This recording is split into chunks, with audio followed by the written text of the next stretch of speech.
How to fix the finals TFGE0001 server not responding, we cannot connect you to a match. First step, search for Windows Defender Firewall, click it. Select Allow an app of features through Windows Defender Firewall, select change settings, scroll down and search for Steam and the finals application. It should be enabled in both private and public. If it's not enabled means you can enable it. If the application not having means click allow another app, click browse, go to C drive, program files, Steam, scroll down, click the Steam apps, you get the finals application. Come back, scroll down, click Steam, you get the Steam application.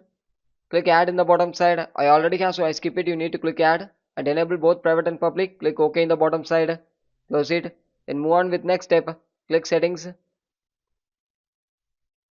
click system settings, click display settings, scroll down, click graphics settings, scroll down and check for the finals and Steam application. The GPU preference is depends on your device. You can set optimization of the window game should be in turn on mode.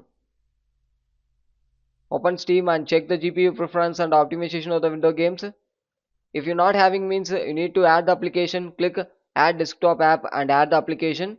Once adding after, you need to check the GPU preference and optimization of the window game.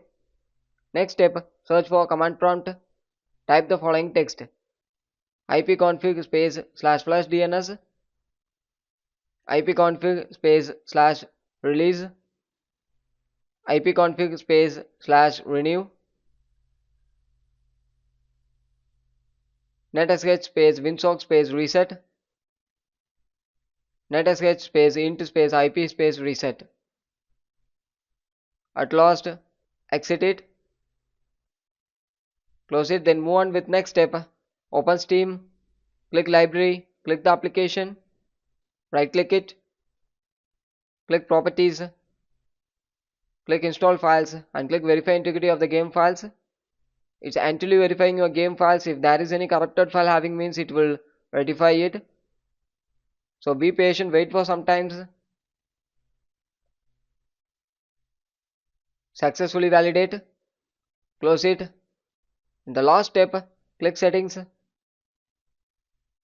click network and internet settings, click advanced network settings, click network reset and click reset now. Thank you.